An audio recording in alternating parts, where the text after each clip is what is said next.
Спасибо. Сейчас на связи с нами представитель Европейской солидарности, народный депутат Украины Ирина Геращенко. Добрый день, Ирина.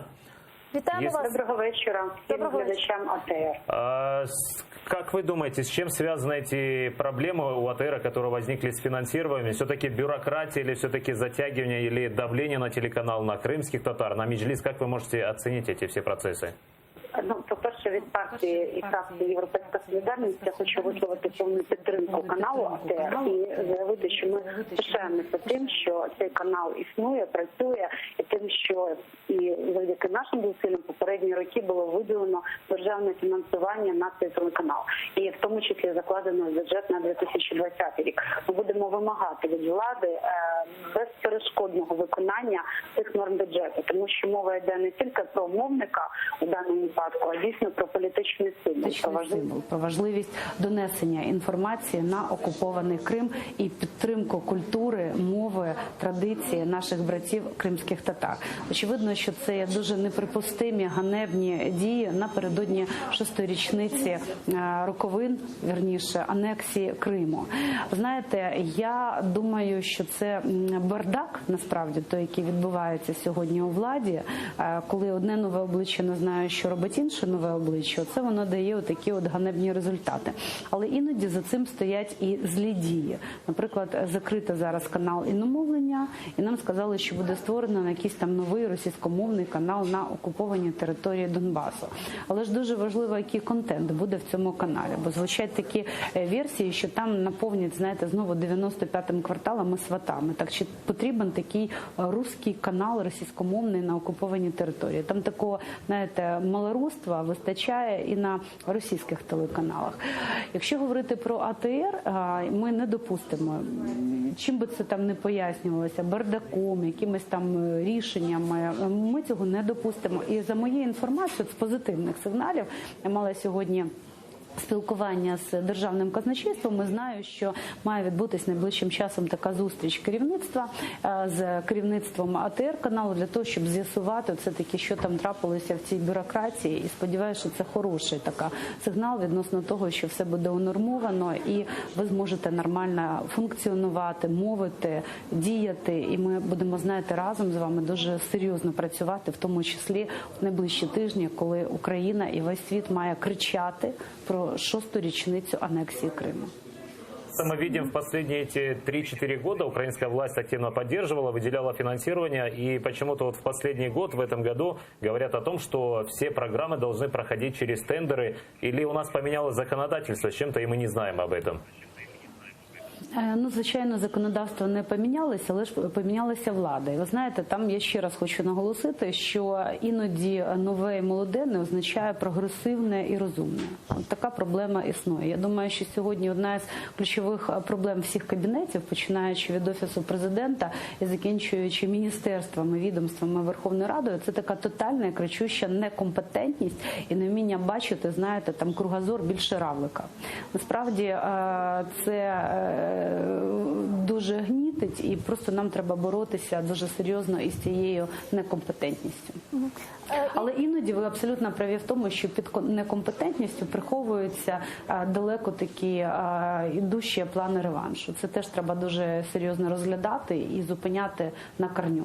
Ирина, а как вы считаете, вот у нынешней власти, нынешней правящей партии есть понимание того, насколько крымские татары, крымско-татарский народ и их медиа важны сегодня для Украины?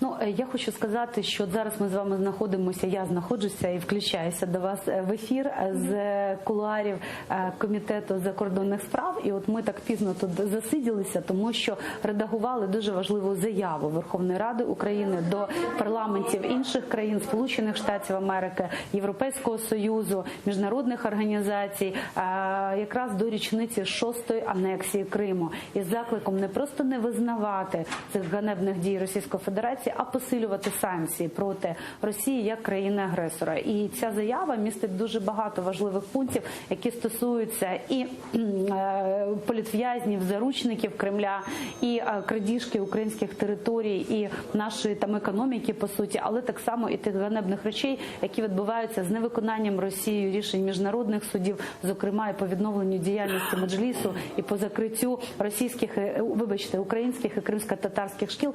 Тут, знаєте, начебто, коли обговорюєш на рівні комітету такі важливі речі, є розуміння цього важливості подібних речей. Але давайте подивимося. Кримські татари в парламенті присутні тільки в двох опозиційних фракціях. Це в першу чергу наша політична сила. Ми пишаємося тим, що Мустафа Джемілєв – це символ України, кримсько-татарського народу.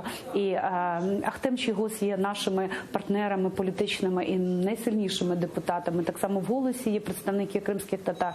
На жаль, не знайшлося місця в партії влади, що неправильно. Звичайно, хотілося, щоб тема Криму піднімалась на всіх міжнародних зустрічах, в тому числі в нормандському форматі і в тому числі під час всіх зустрічей. Ми очікуємо виступу зараз президента Зеленського на Мюнхенській безпековій конференції. І це буде, знаєте, теж напередодні 6-х роковин анексії Криму. Подивимося, які сигнали там будуть послані агресору, тому що насправді ми бачимо, що Зеленський боїться називати речі своїми іменами. От ще один маленький штрих. Вчора в Краматорську вшановували пам'ять загиблих в 15-му році під час обстрілу Краматорська з градів, коли мирне місто постраждало від російських окупантів. Ви знаєте, вперше за ці роки влада просто пішла, поклала квіточку, сказали, що так, дуже шкода всіх загиблих, але слова офіційний Краматорськ, офіційна влада не сказала, так, а хто вбив молоду жінку, хто поранив маленького хлопчика Клима тоді, якому було 3 роки і відірвало ручку. Хто це був взагалі? Це була Росія. Чому бояться називати речі своїми іменами? І ось ця політика умиротворення агресора, яка щодня і щодня в таких, знаєте, немаленьких насправді фактах знаходить своє відображення, вона надзвичайно турбує і, звичайно, це так дихає реванш. Ирина, и последний вопрос. 6 лет войны, оккупации, и сейчас угроза закрытия телеканала АТР в условиях еще и информационной войны с Российской Федерацией. Чем чревато?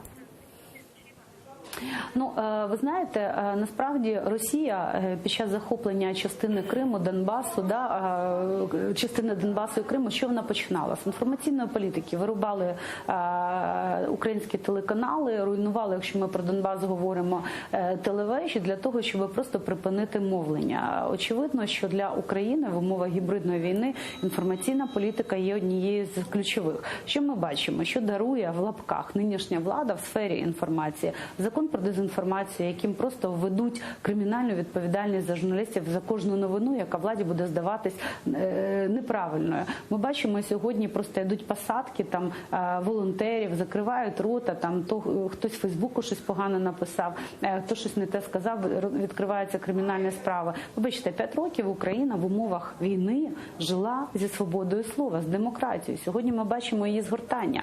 Наступні приклади – це і той наступ, який вже відбувся на іномовлення, ті такі незрозумілі речі поки що, які відбуваються навколо телеканалу АТР. Очевидно, що це є небезпечні сигнали. І, знаєте, все це відбувається в той час, коли до нас приїжджають уже російські актори, які абсолютно по-хамськи виступали в Криму, підтримували анексію, там заробляли рублі брудні на наших окупованих територіях. Вони тепер тут бажані гості, розумієте? Вони розшивають по Києву і розповідають, що ну і що, ми всі браття і таке інше. Ми та браття, тільки ви віддайте нам, будь ласка, наші території.